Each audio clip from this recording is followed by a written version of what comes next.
Welcome to this week's edition of Dugout Dish Podcast. I'm Andy Kiriakidis, joined by my wonderful co-host, Keith Glasser. Keith, what's up? Nothing. What's up with you? We got a guest tonight, former rival. We're glad to have him on the podcast. I'm going to kick it over to you for the full intro here, but excited to talk to this guy. It's been a long time. Yeah, tonight we have a former Manhattan Jasper that we competed against when we were all in college together. Great dude, really good catcher. Overall, phenomenal baseball coach and human being, but into his 8th year overall, I believe, as the head coach up at Maine. But tonight we're going to be joined by Nick Derba, the head coach at Maine. Nick, welcome. Thanks for joining us. Thanks for having me on, guys. It's a pleasure. When you texted me, I was like, "Yep, no doubt, no brainer. Get me on this thing." So it's good to be here and just talk shop with both of you guys, and good to talk to you guys again. Hell yeah! What before we get going, just give the listeners a quick rundown of your career and how you got into Maine, and then we'll start getting into baseball stuff. Yeah. Pretty standard stuff. Grew up in College Point, New York and Queens. Played College Point Little League. We used to do our thing, and a lot of stickball for us. Schoolyard baseball was a big thing back, when we were playing. And went to Archbishop High School. Played under the legendary Jack Curran. If any of you, New York guys know about him, he's Naismith Hall of Fame. One of the best of all time. And I was really fortunate to get a chance to go play at Manhattan College. And, I was there with Steve Tripper recruited me with Tom Sawinski for 2 years. And then and Kevin Layton who's at Fordham now, was one of our assistants. And, when Tripp went to Maine, we stayed, had a good career, played against you guys a little bit. And, I was very fortunate. I got a chance to go play professionally, not because I was very good, but because I was surrounded by really good players. Chris Cody, Mike Parisi, Matt Rosati, John Fitzpatrick, and played a little pro ball. And then Tripp called me up. My last year of professional baseball, I was actually had a pretty good start to the year, but he was like, "Listen, Derb's like, writing's on the wall. Yadier Molina's, 2 years older than you, 3 years older than you. You're probably not better than him. You're a lifetime 200 career hitter. And I think you could do great coaching." I'm like, "You know what? I'll call you in a couple months." And, so that's how I got to Maine. I said, "It's enough playing. Let's go check it out." And I've been there since, and it's been the best decision of my life, quite honestly. That's legit. Yeah, I mean, we had some good battles back in the day. You mentioned a couple guys. I always forget about Parisi. I always forget about how that good. I always get fixated on Cody because he was just that dude that you always thought you should be able to hit and you could never hit. But Parisi was, he was really good too.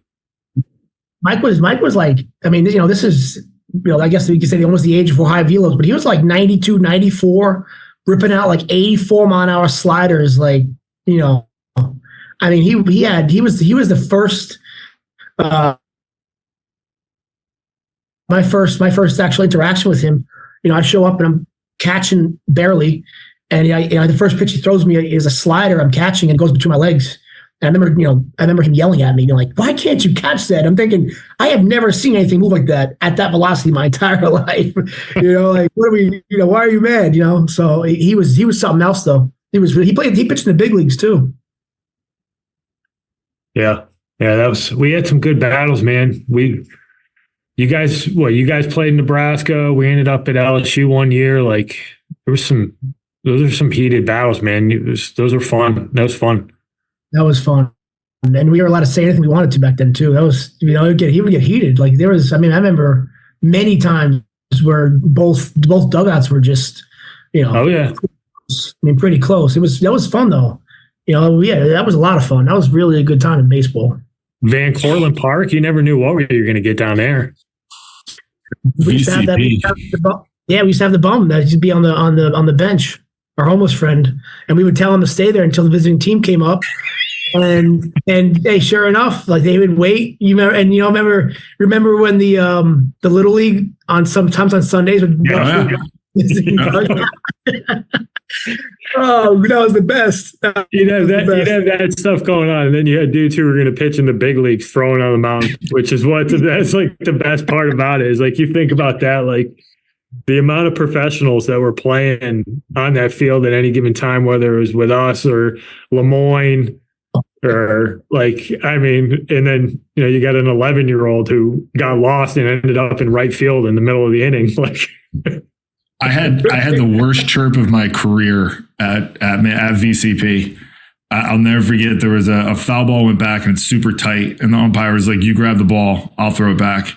And I walk over to the corner of the fence where like the first base side or the third base side where the bleachers start.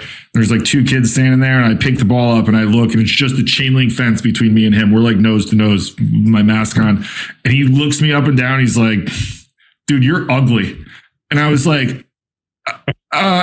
It was so personal. Like you get chirped everywhere you go, and like you don't know what they're like. Some of it's funny, like you don't really know who's saying it, but like we would just look at each other dead in the eyes. He's like, "Yo, you're ugly, dude," and I was like, "Wow!" Like I was shook for like a good 5-10 minutes. I was like, "I can't believe that just happened." The freaking top New York City kid just looked at you and went out. Like, wow, okay. That was amazing. Such a home field advantage VCP was. Oh man, it was great. We used to love showing up there. Just loved it. It was so homey for us, and everybody else would walk in and be like, "What are we doing here?" I still remember what's his name? The second baseman there, was it Gary? Was it Diaz? Gary Diaz, yeah, Gary. He Diaz. came out to Magic Stick. It's the weird things you remember that stick with you, because I could always just remember being out of shortstop and be like, freaking Gary's coming up again. Here comes the Magic Stick. Gary Diaz. Oh, what a class. He was something else, boy. Those were good times. Good times. All right, let's get to a little recruiting talk here. Obviously, you're coaching the Maine Black Bears. How do you find players? And what is some of the stuff that's really important to you in the evaluation process? So us finding players is something that is really, I think it's changing. It's changed for me.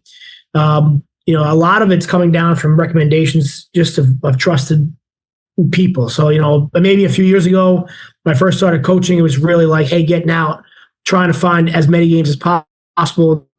Luckily now, you've built a little bit of a network and you got some people that you trust that are calling you up and you go and check them out. But, one thing that we always do is we've done is we try to recruit from winning programs. So that's one thing that is big to me. People that know how to win. I like you obviously like athleticism. That's why you go out and recruit, but going out and finding places that win. And I try my best to personally go and see as many high school games as possible. Now, we're in Orono, so I can't necessarily get down to a Connecticut or a New York game as much as I want.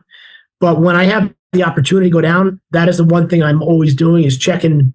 I go and watch as many high school games as possible, and I follow those teams pretty closely. And statistically, I will actually follow some stats and use them, not necessarily to commit players or offer, but to kind of give myself a gauge as to who I'm going to see in the summertime.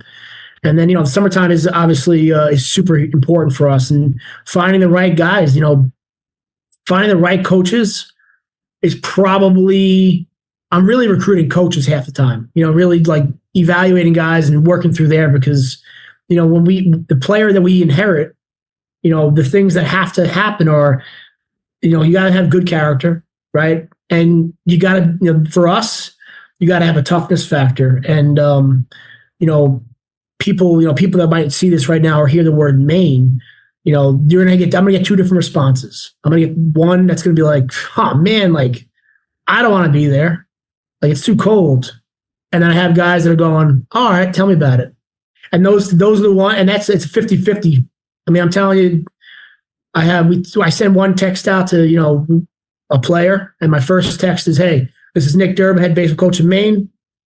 Do some research. If you want to talk, shoot me a text. If you don't, let me know. And I'll tell you right now, the coolest thing about what I've found is that every kid responds and they either tell me, Coach, thanks, or Coach, no thanks, but no thanks. But that's like that right there. That first text message for me is within 20. Usually it's within 20 hours, 24 hours. If you get back to me within that first day, we will move on. That's like the first test for me, really. Good player, great, but then that first piece of communication, being relatively prompt and respectful of my time, that's huge.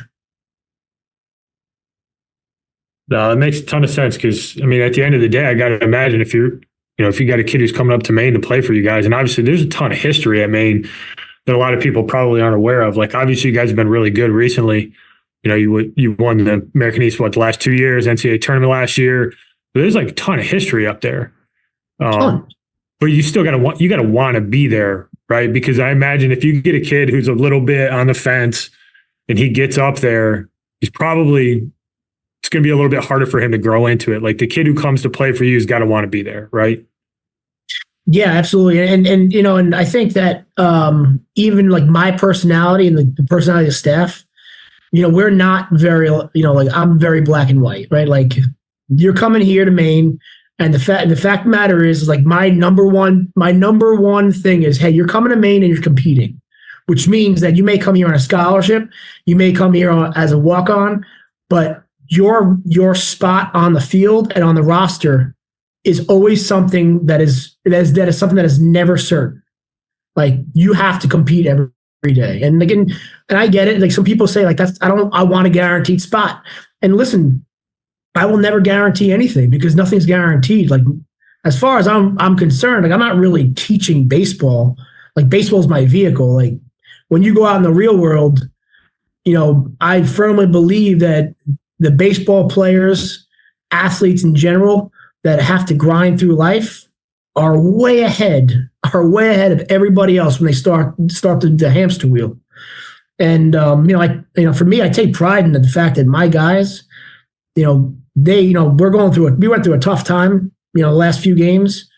These guys are not afraid to get punched in the face.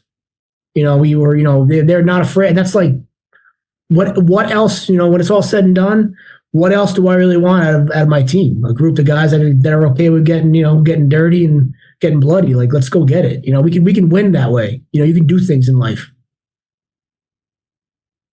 You said something right before we kind of got started here that resonated, and I'd love you to kind of pull a string out a little bit. But you said the difference between working hard and loving to play baseball, and that's an interesting way. It's not an interesting way to look at it. Like it's a unique way to look at it because there is a difference. Like there's some guys who like to lift and like to do that kind of stuff, but like, do you actually love playing baseball? Yeah, and that's something that I haven't perfected like figuring that out yet. But there are guys that really like to go in the cages and hit, right? Like they like to work on their swing and they like to take ground balls. And then you have guys that need baseball in their life, right? And there is this sense of urgency that you talk to a kid on the phone. And you can kind of get a feeling for it, but you go watch a kid play and like watching how a kid runs the bases to me is the easiest way of finding out if they really need baseball in their life. Because, you could be slow as you could be the slowest guy on the field. But if you go out and you put your effort in and you run, you're not a bad runner anymore, are you? Right? Like you go out, you can be a 7.6 runner. If you get down the line as fast as you can, and because you feel like you need to, there's a real need, a real sense of urgency. And, you watch these guys run on and off the field, you watch them play, talk to each other. I mean, man, just the body language in and of itself is something that the beauty of it is you really can't fake it, because those guys that really need to play, they're on, right? It's on. They're on for 150 pitches or whatever it might be. The guys that like to play, or like practicing, hey, listen, there's nothing wrong with that. You'll probably be a really good coach and you might be a very good player. But, for me, like the guy that we need, those guys that need the game are gonna probably outplay their talent level. Yeah, I love that. The need to play, like it's something that you got to have as a part of your life. Like there's a lot of kids who love the idea of college baseball in that, well, I want to play college baseball because I'm pretty good at it. And like, it seems like it'd be something fun. And yeah, college baseball is great. We all lived it. Like, it's fantastic. But if you don't really love actually playing, it can get old quick because showing up every day isn't as fun if you don't really love being a part of it. And I think that that's a separator. And I think it's something that a lot of kids in high school and parents probably need to really sit down with their kids and like wrap your head around what the expectations are. And are you willing to meet those expectations? Because if you are, you got to love it. Because if you just show up because you're supposed to show up, like it gets difficult.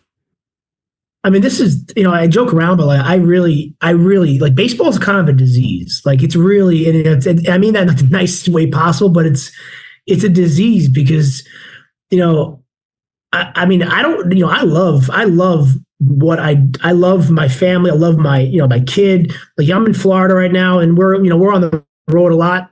I miss them. Right. But if you told me I couldn't be in this hotel room right now, I don't know what I would do. Right. Like and this is not because I wasn't capable. Like I was accepted school. I could have done a lot of things after college. Was how am I going to be involved in baseball? And not everyone could say that. And like and you guys have both been there where you're thinking like you've questioned what are you doing in baseball, right? Like there's failure. The failure that we have, it's nothing short of a disease, right? Like you got to be like, all right, you got to be a little twisted. Yeah, I mean, we got out of coaching and we can't get away from the game. Right. We got to try to find a way to stay in it, helping kids figure this out, connecting with old friends, watching college baseball, like helping kids get better. Like it's one of those things that even if you try to avoid it, if you really love it, like you find yourself involved in it some way, shape, or form. Everybody's got to get a little bit of a different taste of it, but like me and Keith both did it I did it for 10. I think he did it for 16. And now it's like, all right, well, we're doing something different, but it's still baseball. Like I still get fired up to go watch a kid throw. I'm going to watch a kid throw on Thursday night. Like I'm fired up to go watch that kid throw. Like I get my fix a little bit of a different way than you do now, but to your point, you can't really get rid of it. Yeah, and I think I think about this too, and it's like for me, baseball is I love the game, but it's like it's the vehicle that has given me so much, right? Like I'm very fortunate, and I think that watching people, especially now as a coach, I don't miss playing one bit. I think that in where I am right now, I should be a coach. I'm a better coach and player for the sheer fact that as a catcher, like our number one job was to take care of everybody else. That's how I always viewed it. And I think that for me, I've liked coaching so much more because I realized that like there's a vehicle to this, right? This is only a vehicle to helping people move through their own personal journey. And, that's been the most fun part for me really is like, this is a brand new passion for me as far as working with people. And you probably feel that. I mean, I was assuming you guys feel the same way about the game. And it's really about the people. Yeah, I think that's the biggest pull. One of the things that I think when you coach as long as we have, like that's the part that you really start to appreciate more so than the straight up coaching stuff. Right. Like, and I think to kind of echo Andy, like I enjoy it a lot. Like using baseball, like, that's why I like doing this now. Like I'm still involved. Doesn't mean I miss coaching any less. Like, but there are certain things like, a lot of people have asked recently because it's been about a full year. Right. So like I miss game day coaching, right? Like I miss being in the dugout and being like, okay, fifth inning, who's available in the bullpen, like, and working through all those scenarios. Like I miss those things. I miss being on the field and having relationships with guys, but like itineraries and meal money, like you can, I could leave that for anybody. I don't miss that. But, I think being able to use it as a mechanism to be able to teach a lot of other things that are going on, it was something that you really start to appreciate as you get older. Actually, I had this conversation with my wife today, who's the head women's lacrosse coach at Brockport. And we were talking about some stuff. And I was like, this is a similar situation that I had. And I rattled off like 3 or 4 of them. And I was like, but it was a player who, for me, like he had said that the reason we lost was we didn't do enough PFPs. Obviously, he was the guy that made all the errors on the PFPs. And then the following day when we went out to practice and we were doing PFPs, he was standing in the outfield doing nothing.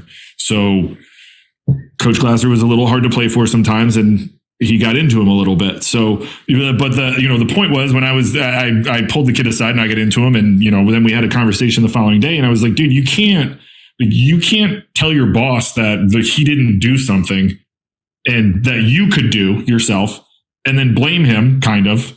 And then when you have the opportunity to do it the following day, not do it like that. Like, I don't like that thought process just is not. I don't even know what that thought process is. And it was, there was a little bit of an extreme example, but the point is, like, there's a lot of things that happen in this game, and the way that you have to go about it, because a lot of this game is centered around failure. And how do you work through that failure in order to find success? Because this game will beat you down. And if you can't work through that failure and figure out ways to find success in that, like, that's why I think a lot of those times, like, there's a lot of teachable lessons in our game, because you fail so much and you're going to fail in life. And, you have 2 choices. Like, you can continue to work and get better at it, or you can just roll over and be a guy who really likes to take fungos and be good at that. But, when the lights are on, like, you got to be able to do something. And I think that's where, it becomes super fun. And that's like kind of the addictive part about it, right? Like, it's like, that's where you're like, this is what keeps me up. This is what gets me going. Like, this is what I really love about this business.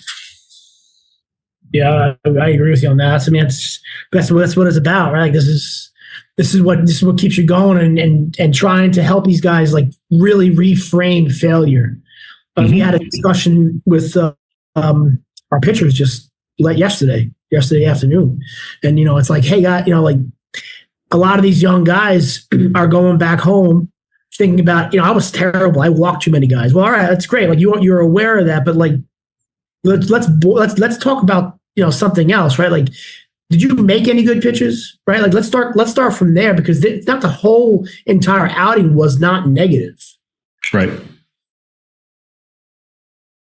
Right. It's not. And there's a like, I think, as an older, we're all older, we can kind of reframe some of our past examples.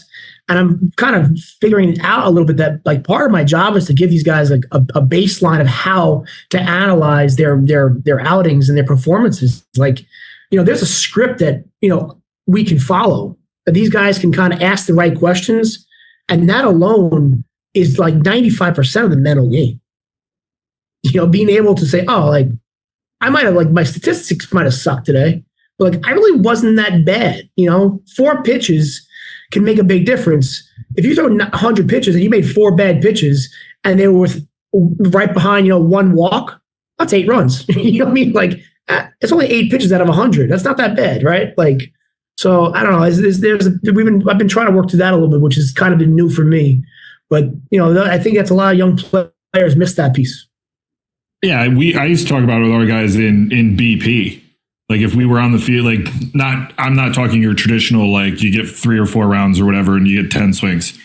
Like, if we're doing individuals and stuff on the field and we're getting a ton of swings in that day, and, guys would get super frustrated on 3 swings. And it's like, man, you took 70 swings and 67 of them were really good. Like, why? Like, you can't get all bent out of shape and think that you had a horrible outing today because you took 3 questionable swings in BP on, borderline pitches. Like, that, it's okay. Like, but this is where, like, I would rather you fail here than all the time in the game. But instead of, beating ourselves up about it, like, let's figure out why. How can we mitigate that and make it 1 bad swing? or whatever it might be when you're in a practice setting. But I like, it's too hard, to your point. Like, I think so many times the like younger guys, and before they find a lot of success, like they hammer so much about the bad.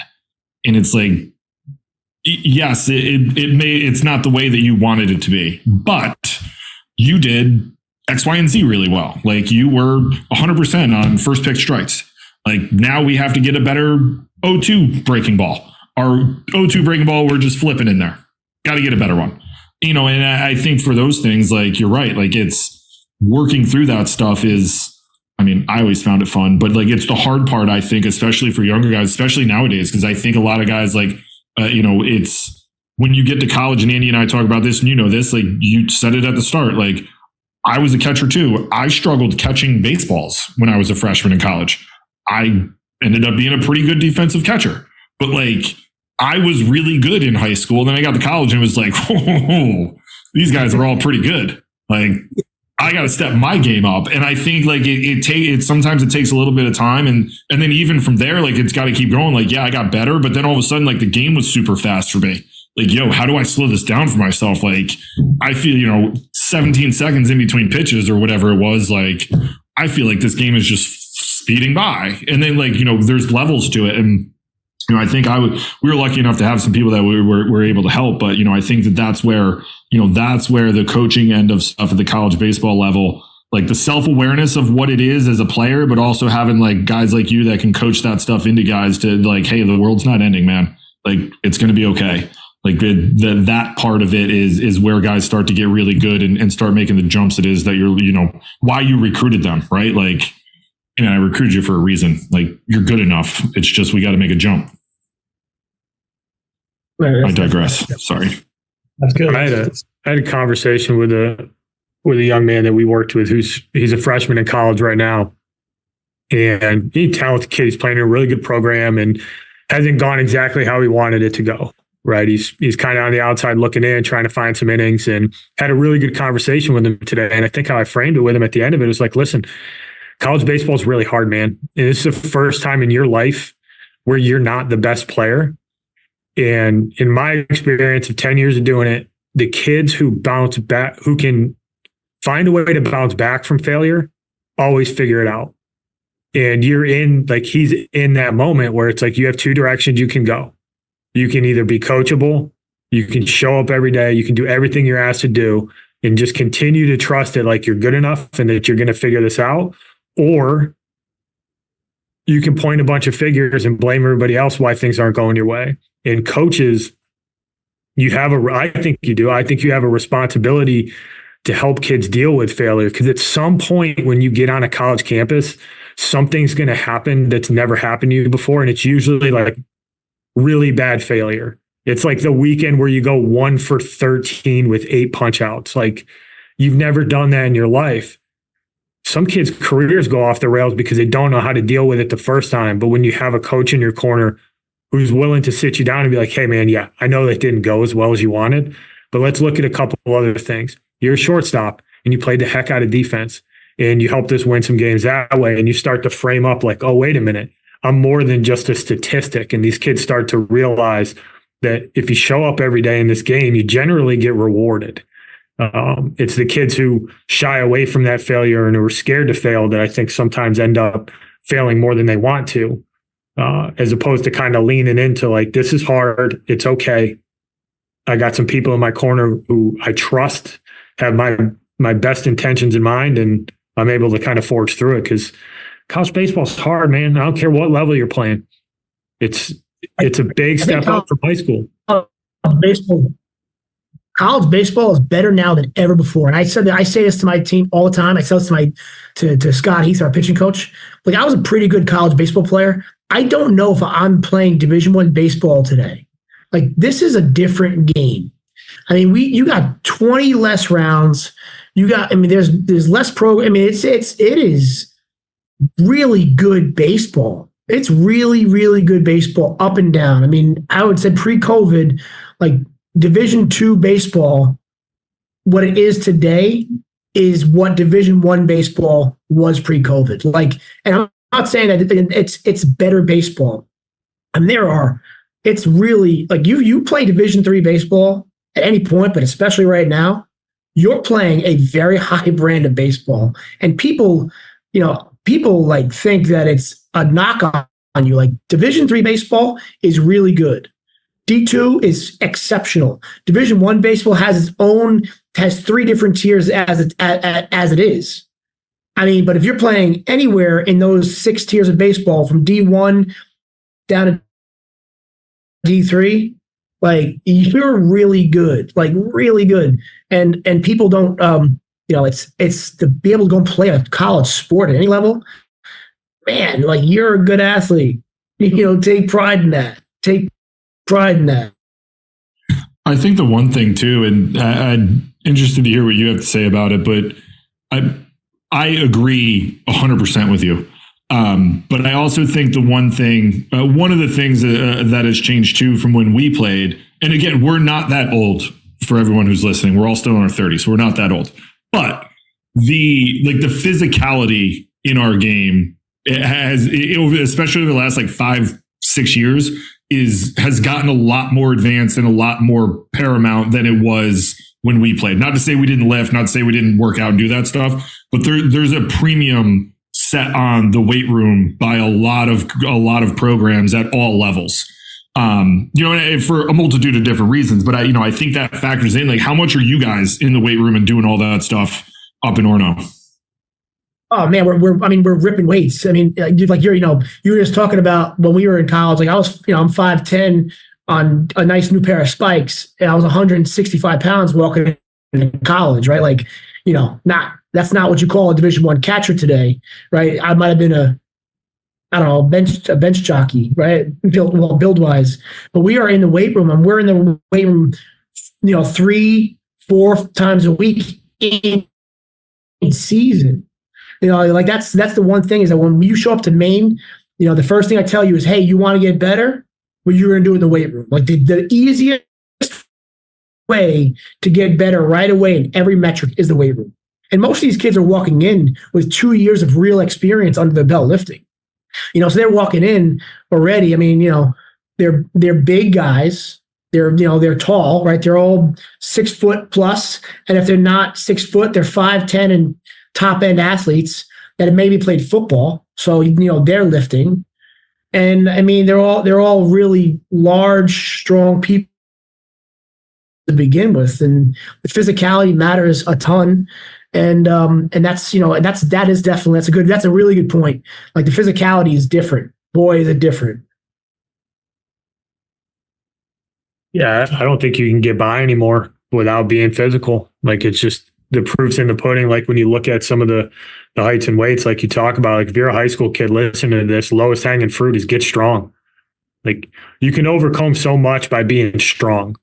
You can have a flaw in your swing, but if you're super strong and you got bat speed, like you can get away with some stuff. Like it's just, if you can run a little bit faster, if you can throw a little bit harder, like it allows you to do stuff on the baseball field. It doesn't make up for baseball IQ, but it gives you a much better fighting chance to go out there and just kind of play, and get to the point where you're playing the game and you're not worried so much about your swing or your mechanics, but that physical piece. And the thing that I think doesn't get talked about enough is the preventative aspect of it, and like keeping a kid strong and keeping a kid healthy.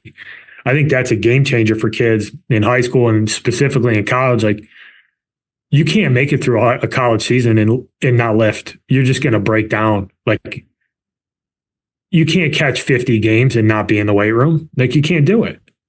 You just, at the end of the season, you're a shadow of yourself. Yeah. I mean, you got to be in the weight room. And then like the other piece is that you got to eat, right? You got to eat like what you put in your body. Like that's so important, we were also actually had Jeremiah Jenkins. We were talking about him before, Jerry showed up and, as a freshman, like he ate whatever he ate, midway through sophomore year, he's like, he's kind of feeling a little tired, he got a little sick. And it's like, hey, like what are you eating? He's like, I'm eating okay. And, it's not, there's no real food, right? Like what you put in your body is going to come out, right? Like, obviously, but like, in a way of performance and and that matters a lot,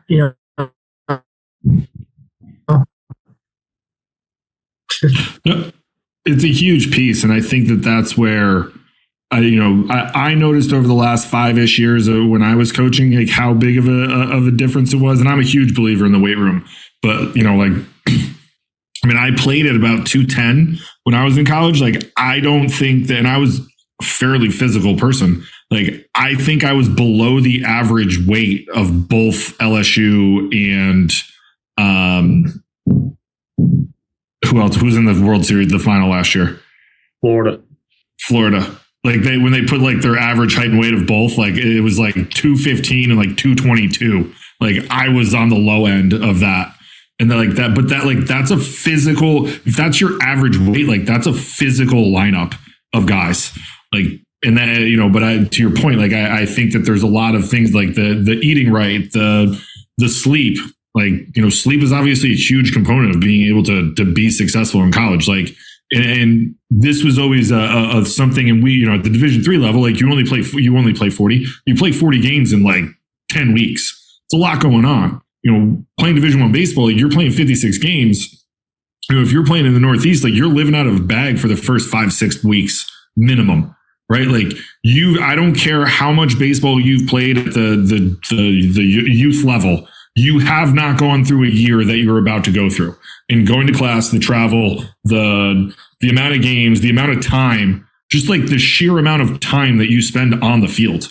Like game day, everything, like it's a lot. And guys don't, like, if you're not physical enough, you are going to break down a lot sooner than you would be if you can be a physical type person in the weight room and being able to handle that stuff. And the off the field habits carry so much weight too. I'm very lucky right now with their guys, but before, for a while, like the off the field habits, and we're home. Typically, the first 5 weeks of the year, we're home for 10 total days, probably, maybe less, because we fly back in, we get back in on Monday at 5 a.m. You go to class, Tuesday practice, Wednesday practice, Thursday we're gone, right? So if you're not taking care of, obviously, schoolwork and such, but like sleep, man, like you gotta sleep and you gotta eat, and there's really no other time. Otherwise, you will break down. Like you're probably getting hurt at some point anyway in college baseball. But like if you don't take care of yourself, you are going to get hurt no matter what. Yeah, difference between being nicked up and being injured. Like you're gonna get nicked up, but if you're strong and you're healthy and you're taking care of yourself, that's the difference between being able to play 50 games and only playing 35. Like, what are you doing? How much sleep are you getting? What are you putting in your body? Like, it just makes such a big difference. Huge. Data is a big piece of the puzzle these days. We always try to take this at two different angles. One is, how do you use it in the recruiting process from an evaluation perspective? And then how much weight do you put on it? But then the other piece is, how are you guys using it to help develop your guys? So in the recruiting piece, we will, like, I actually don't pay any attention to exit velocity. I guess I shouldn't say any. There's some, if you're taking a regular swing off, if it's tee, like I'll notice it. I don't really care because the one thing that I might be on the outside looking in. I don't know how much exit velocity actually correlates to being a good hitter. So that's probably a discussion for another day. I don't really, I'll pay attention to some 60-yard dash stuff, just get an idea of athleticism. And then, velocity matters, but, it's kind of like our introductory. I guess the data piece is introductory. If I see some hit tracks or some and stuff, for spin efficiency and spin rates, like, I'll certainly take a look at that. But that's why we go recruit though, because, I want to be able to see a guy throw strikes and I want to see a guy put the ball in play. And if you don't do those two things, I'll tell you right now, you can go there. And I know my assistants get really angry at me, but if they tell me to go see a hitter and he doesn't put the ball in play, like he doesn't barrel 2 or 3 balls up in a game, I probably won't want him. If you're going to be a good high school hitter, you should hit like a 400. Like good high school hitters hit 400 or right about that. So, on average, you should go out there and barrel up 2 or 3 balls. I don't care if you get a hit, go barrel some balls up. And then the strike throwing piece is super important to me. I think that for us, especially, a lot of our players are going to have to develop, right? So especially on the mound, you might be 84, 85, and, you're 6'3". I want to see how you move. The metrics will show me something, but the guy that's 88, 90 as a junior in high school with a plus breaking ball is probably not coming to Maine. And if they do, listen, if you're watching this and you want to come to Maine, I'm your man. But the reality of it is that, you probably aren't going to come, right? So you're allowed to come. I love it. But we got to be able to project that a little bit and watch how they do these things. So data matters. And then as far as development, we really just started diving into Rapsodo with our pitchers. And the one thing that we've really honed in on is the consistency of release point, right? So one thing that I found out this year is that I've always kind of seen the finger on the side of the baseball. I've always equated that to just getting on the side of the baseball, and most of the time it's been a lower release point. So I go and tell a pitcher, hey, your fingers are not on top of the ball. And the reality is they're just releasing a breaking ball from a lower slot. Now they have real data and they've been able to make an easier adjustment. So that's been the biggest piece for us. But we use it. We use it and we don't get lost in it. Ultimately it comes down to what we're trying to do is show our guys that they're repeating something and give them additional data to show them either that it's working or not working, and not just use the naked eye. It's funny you bring up the exit velo thing. We had Billy Solano on from Wake, and he had one of the best analogies. So you don't play baseball on a carnival. He's like, it's great that you got a 90-mile-an-hour exit velocity, but what did he say? Here's your stuffed animal. I got to know that you can do the other things. Can you manage the strike zone? Can you handle velocity? What's your pitch recognition like? Can you compete with 2 strikes? And I think that most coaches, the swing and miss thing is a hard thing to get over. If you watch a kid who's big and strong and he has a tough time consistently getting the barrel to 85, it's well, what are you going to do on a conference weekend or when you're down playing Stetson and they got a dude who's 90, 93 with a freaking Snapdragon slider? What's that going to look like? If you can't consistently, comfortably get to high school pitching, it's tough for me to feel confident that all of a sudden you're going to be able to turn that on. And some guys figure it out, but that gameplay stuff, I know the data is super important, and I know it's a lot of decisions get made with it, and I think there's a ton of value in it. But for me, it always just came down to can you do a couple of the simple things that always are going to translate, bat to ball skills, base running. Can you play defense? Those are the things that I always thought were really valuable. And yeah, it sounds like we're on the same page.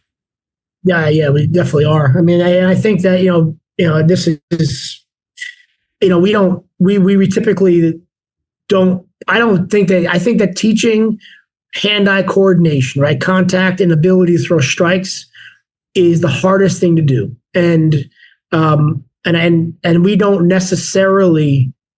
We will shy away from players that don't do those things, even if they present the highest metrics possible. Because listen, there's a reason why major league teams do not draft college players that are striking out 25% of the time, or more. No matter how many homers they hit, guys are not going to getting drafted.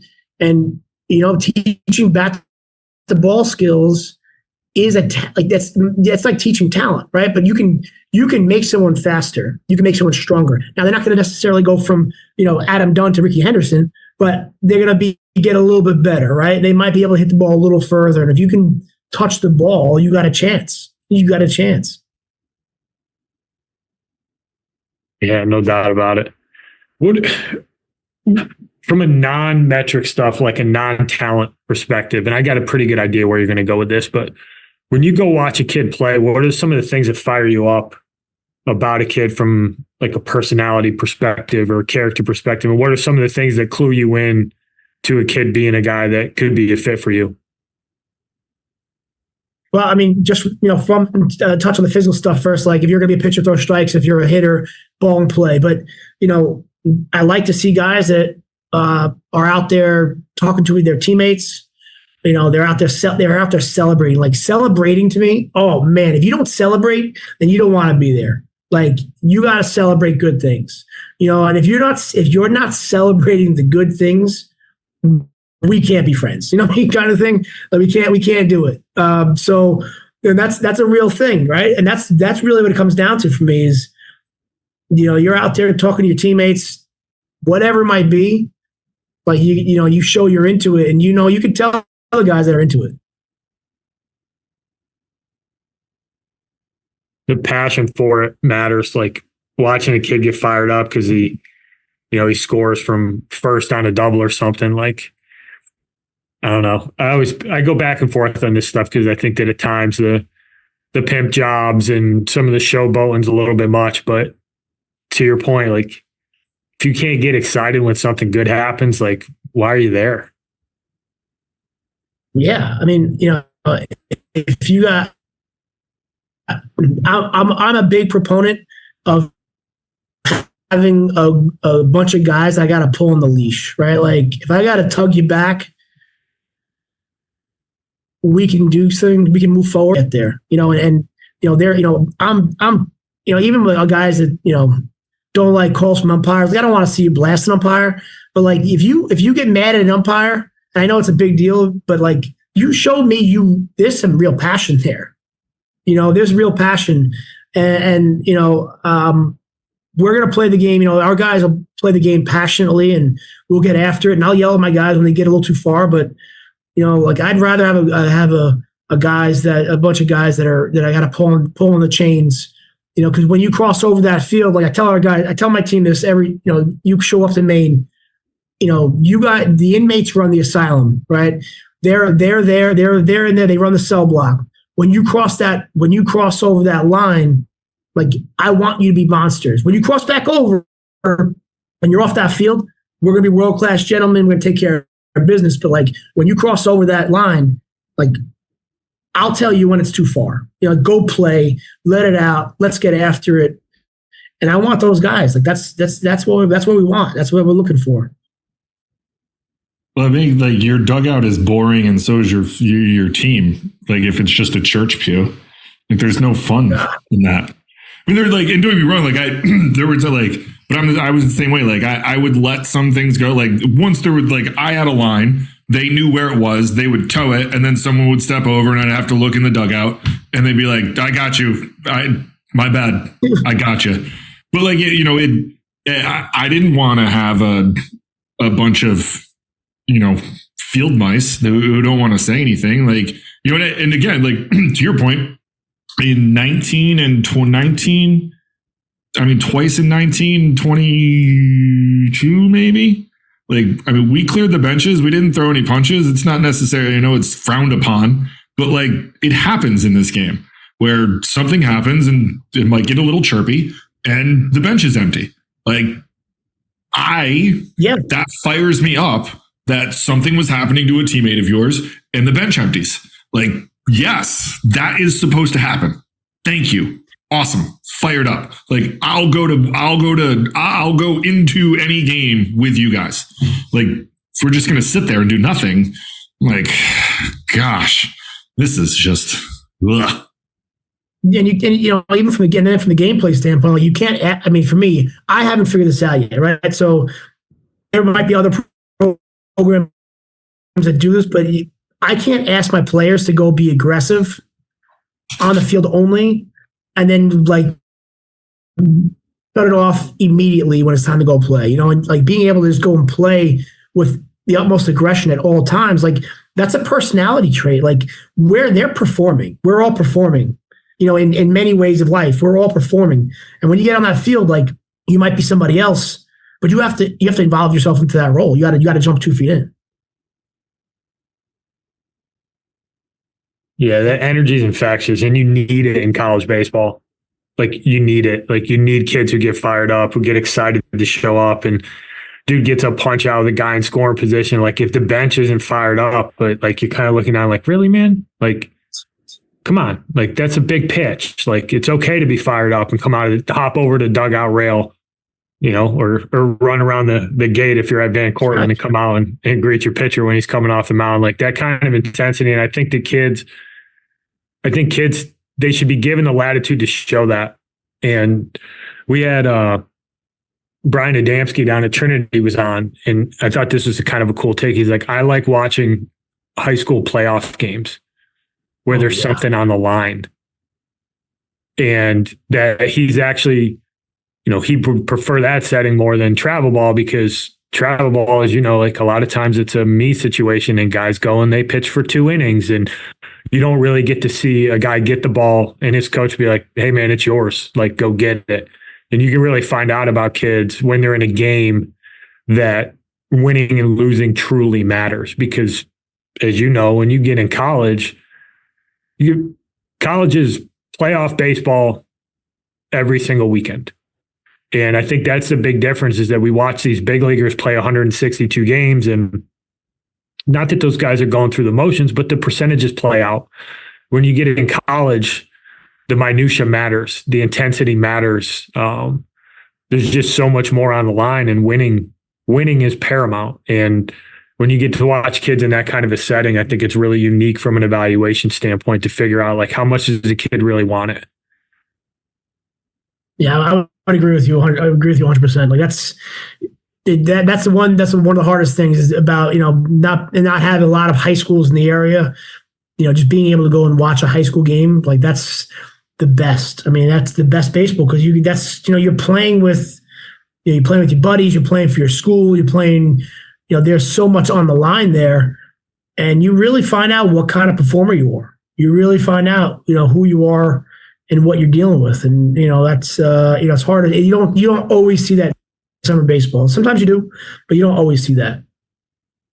I don't think we don't see it anymore, unfortunately. Right. Like, I shouldn't say all the time, but like, we grew up in an era where, I played for the South Troy Dodgers, and you'd go down and play Bayside Yankees and Brooklyn Youth Service. And I mean, there were like, you were in for it every weekend, and it was a great prep for college baseball, because it was, it's just obviously still a step below, but like there was a seriousness to it where, and I think Kevin Casey said a couple weeks ago, like, you can go out and throw 3 innings and give up 7 runs, but you're going to go throw 3 innings next week. And like, you get to college, man, like you give up 7 runs, like someone else is probably throwing those innings next week. And like that, like there's a lot of truth to that, where I think that it's like there's, the prep part of going into college at the youth level is something that I think that I'm going off on a tangent for a second, but like we've gotten away from, I think, a little bit with the amount of showcases and the amount of AAU teams and all of that stuff. Like it's not necessarily the best prep for what it is you're going to have to encounter when you get to college. Yeah, that's a good point. And it's this, like it's the baseball card. It's like kind of like having like a baseball card or like a bad video that's on the internet. Those numbers when you go to college never go away. You know what I mean? It's always there. But summer baseball, like no one knows about it. You know what I mean? It's gone. Yep. But it's, I think that those are that's one thing. And everyone who's come on here, like we generally will say something about it. But I think that like it's getting to the point where like some of these things that you're trying to parse out in the recruiting process are a lot tougher from a gameplay and like physicality standpoint, because you might show up and watch a kid play and he might only be playing 3 innings because they have 6 infielders on the team and he doesn't get a ball hit to him.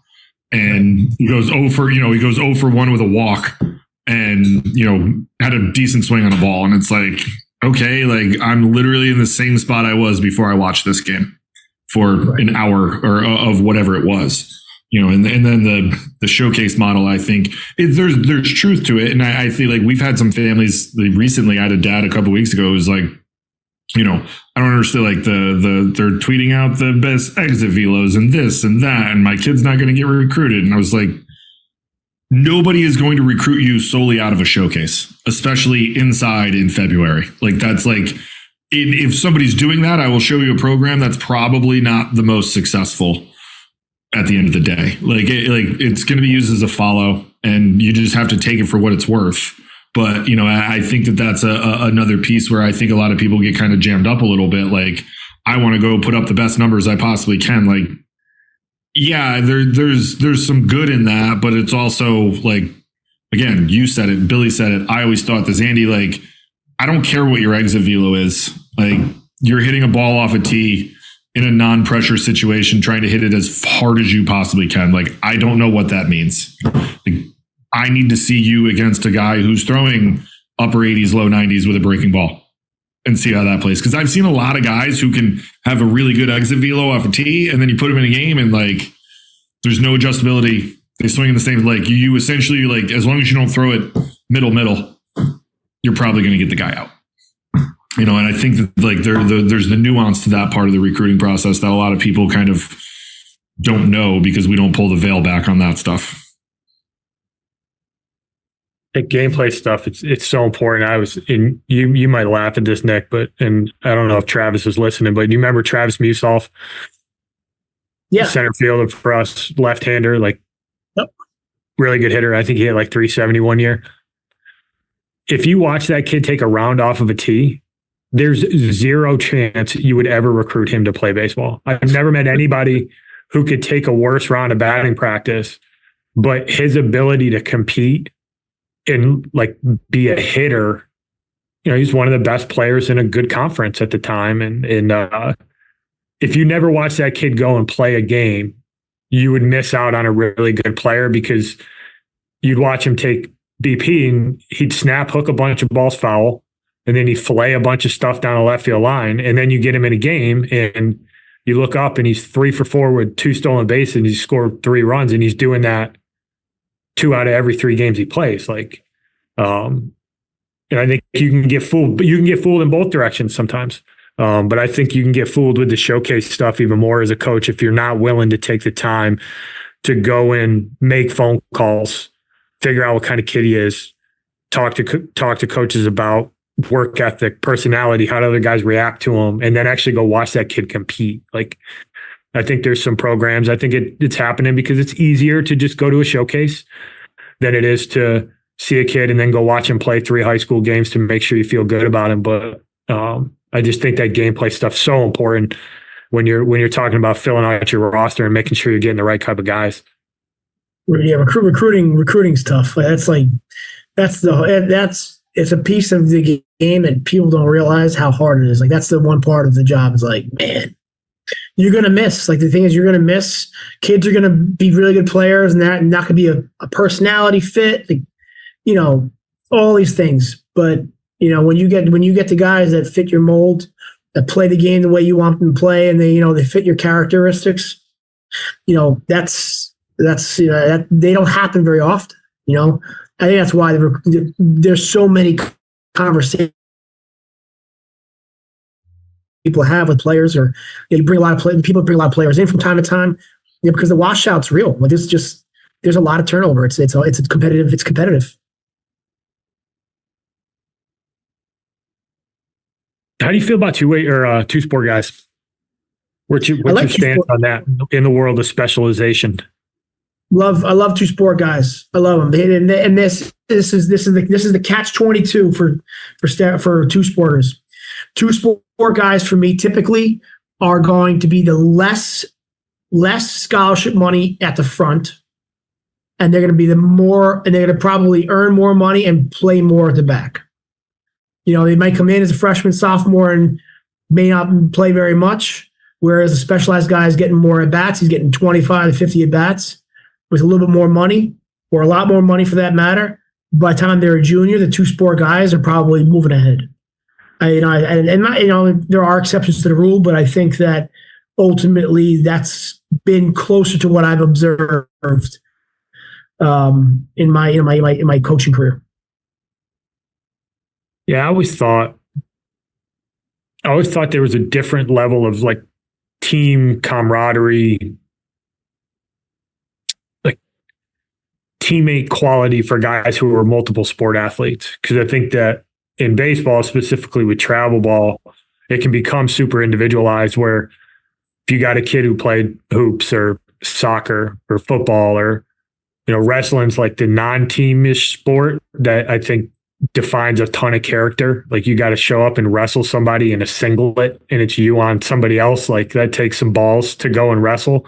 And I know that's near and dear to Keith's heart, but I always found guys who played basketball or played football, even if it was just for like a couple years, I felt like they understood the teammate part of it and showing up and being a good teammate and like doing whatever you can do to contribute to win, because I think sometimes that gets lost in college baseball is that you think that just a collection of individuals is going to help you win games, but there's still the ability to play within an offense.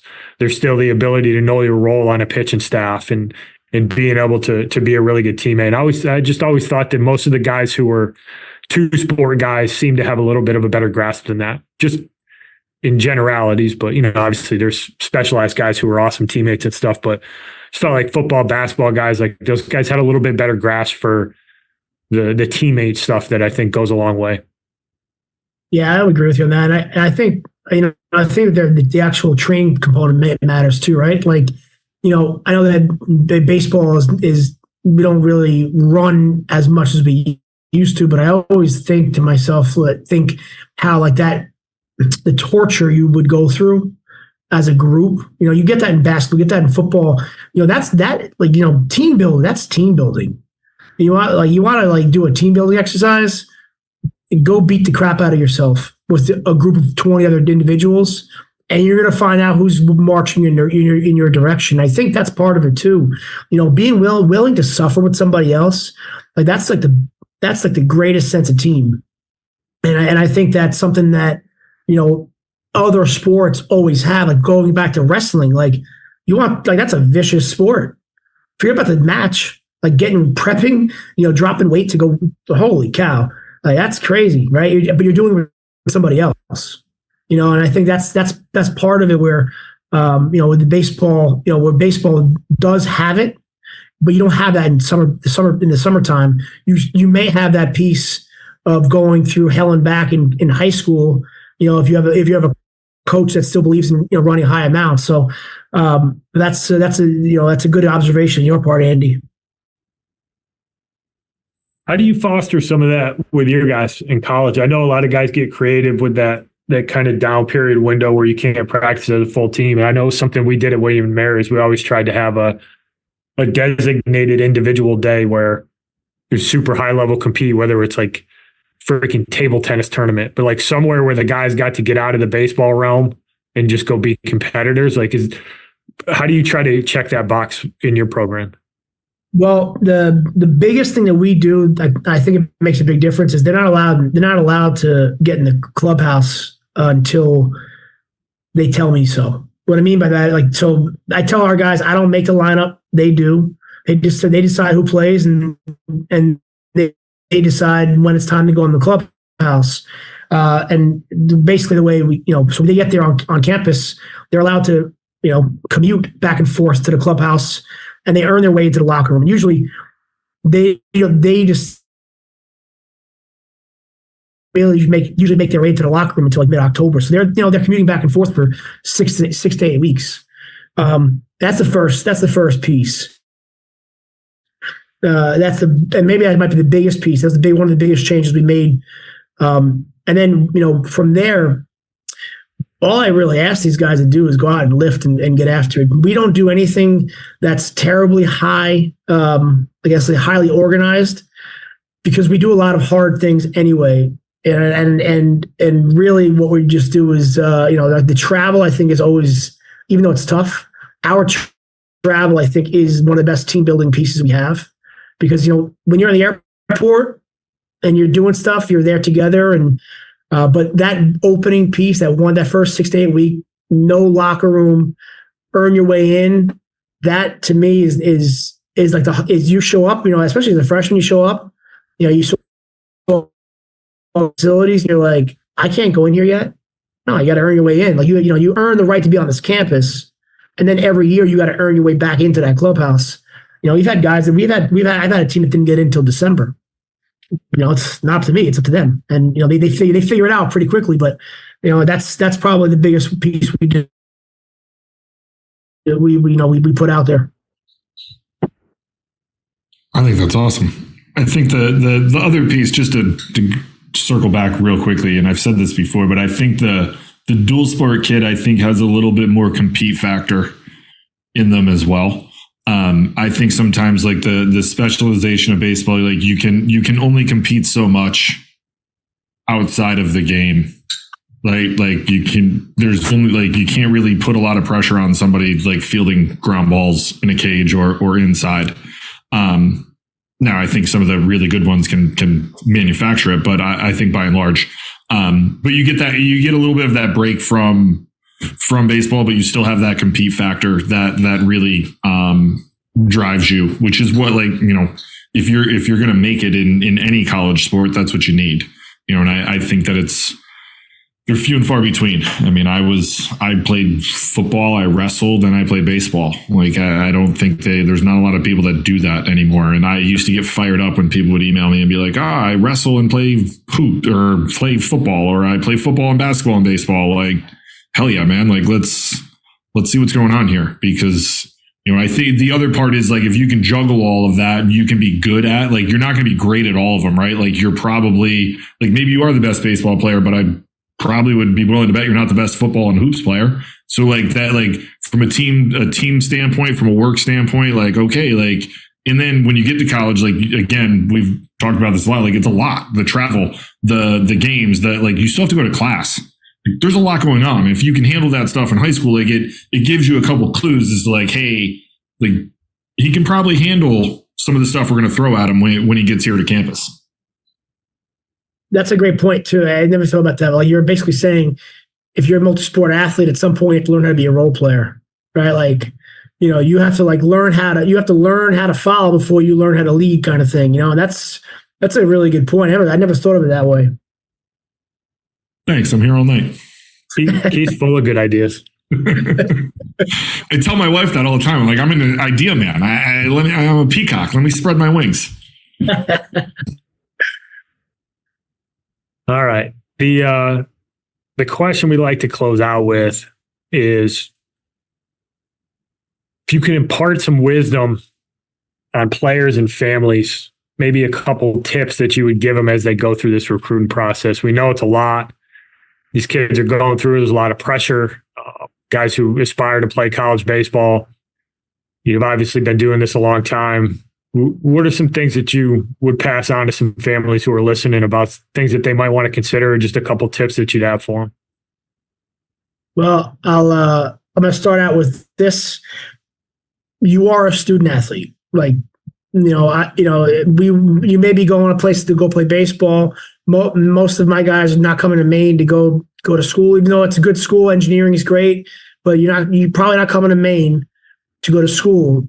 You're coming to go to baseball to play baseball first and foremost. But you're a student athlete. More than likely, you're not making a dime playing baseball. So that's first and foremost. Like where you're going to school, and like the person you're going to go to school with, right?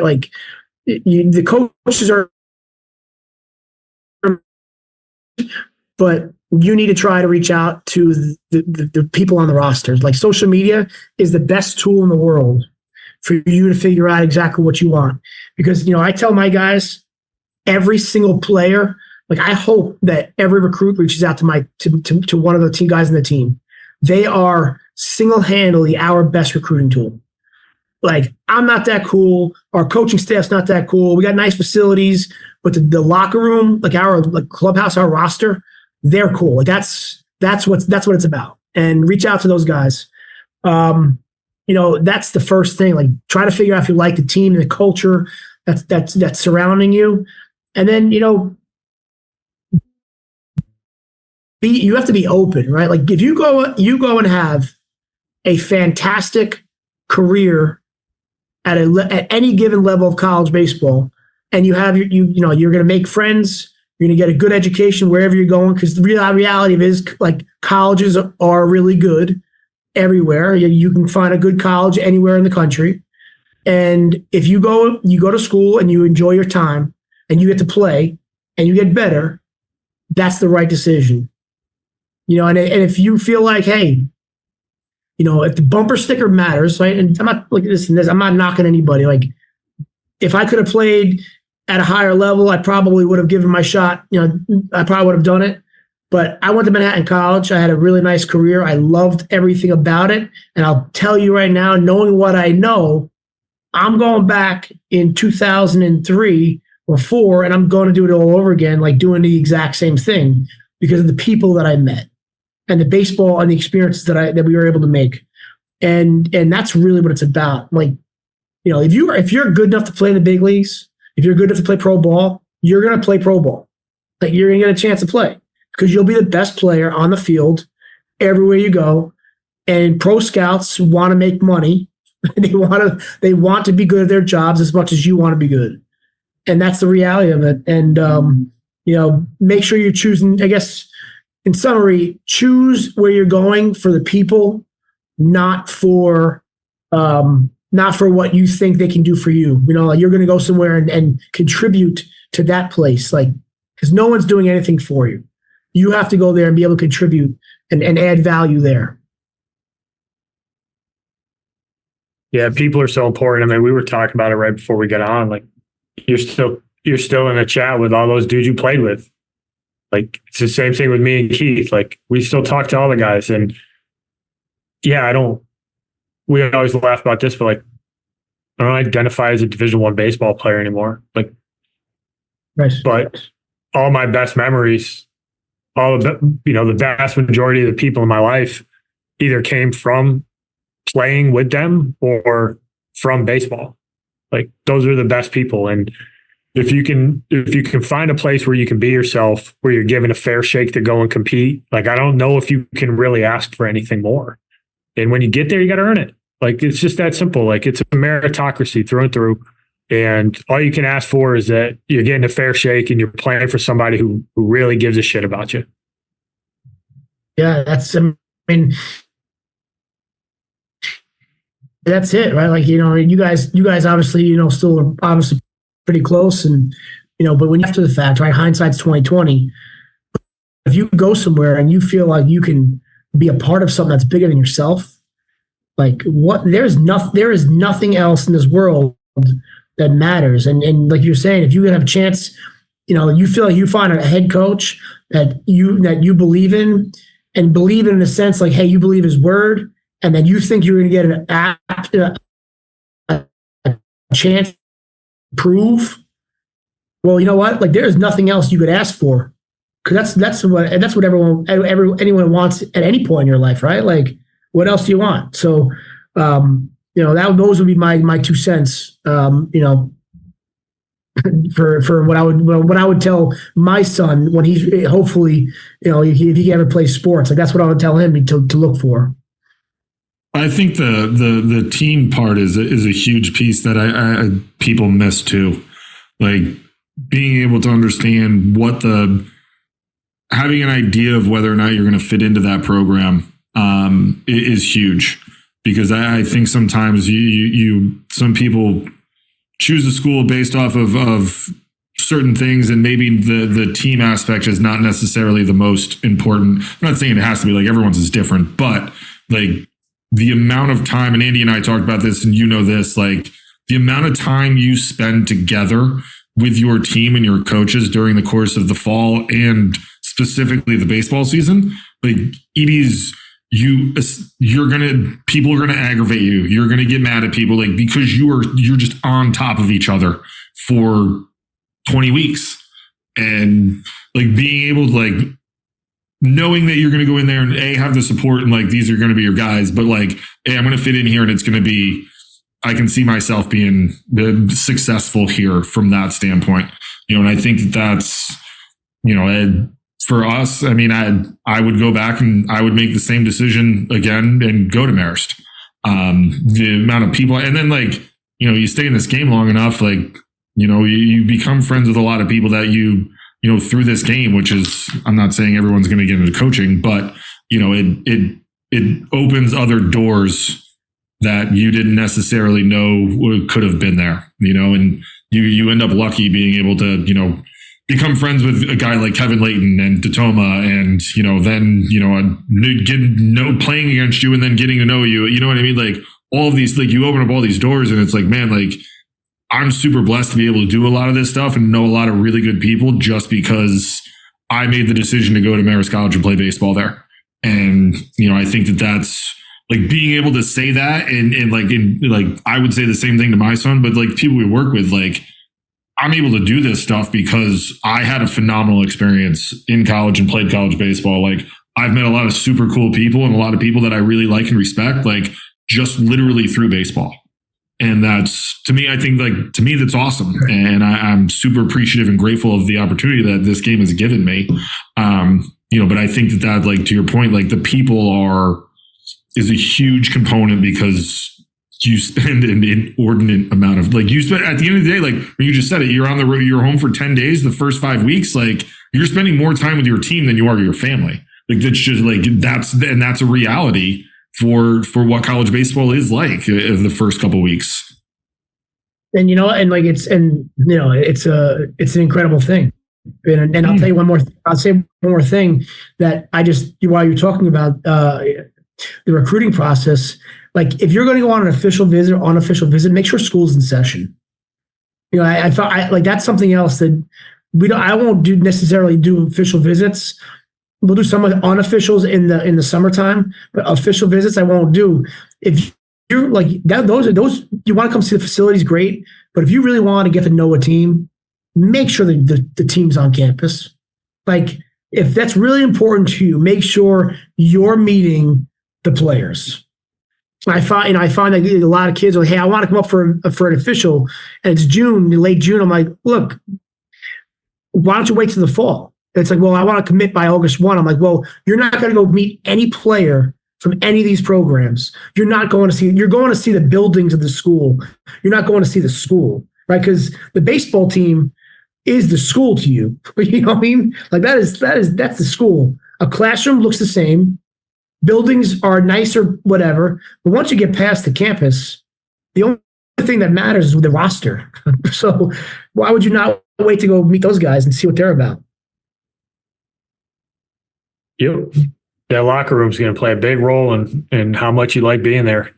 Good, bad, or otherwise. Like if you feel like you got a bunch of dudes, you walk into that locker room and you feel comfortable because you got a feel for some of those guys. Like sometimes that's a difference maker in the process. I mean, I remember going to visit Marist and watching them practice and just getting a vibe for like how they did things. And I remember just walking away from practice, be like, yeah, I'm in. Yeah, right. Like I want to be a part of that because there was a tempo, there was a focus, there was an intensity about what they did. And it was like, yeah, that's the kind of atmosphere I want to be in. Like this is competitive and I want in on this. That was a big difference maker for me. It was probably the biggest reason. That and John Sheff may have intimidated me to the point where I just said, yeah, but I think he's just kind of got that way about him. Freaking this tough ass dude. Yeah, people matter. I think the older I get, the more I think that the people matter more and more. It's not about how cool the uniforms are and like, yeah, that stuff's great, but everybody's got nice uniforms these days and you get good bats and gloves. But if you got some good people to be around, that makes a world of difference. Yeah, kudos to that. So, well, thanks, Nick. Appreciate your time, man. I know you got a little slate coming up here. What do you got? South Florida and then Florida Atlantic. Is that right? Yeah. USF Wednesday, FAU, and then we open up at home on Wednesday. We get rolling conference play. So it's best time of the year, conference play, man. That's get it rolling. Shoot, good luck from there. Conference games, love them. Yeah, yeah. That's where it really gets nitty gritty. What's that? Start playing for a trophy. That's right, man. This is it. Like this is our guys are starting to kind of get ready to go. So I appreciate you guys having me on. I love it. Love connecting, talk about baseball with awesome baseball people. But thank you. I want to tell you guys, thank you very much for having me on. Our Thanks pleasure, for man. coming Thanks on. for We the time. appreciate it. Best of luck this year. We'll certainly be in touch, and yeah, good luck down there. Take care, fellas. Appreciate you. Thanks, Nick. Care. Thank you for listening this week. If you're watching on YouTube, go ahead and hit that subscribe button and smash that like button for us. Check us out on Apple Podcasts, Google Podcasts, as well as Spotify. You can follow us on Twitter and Instagram at EMD Baseball. If you want to find out what me and Keith do to help families and players navigate the recruiting process, go ahead and check us out on emdbaseball.com. Take a few minutes to check out our new online academy. I promise you'll get some good information out of that. Thanks again for listening. Check in with you next week.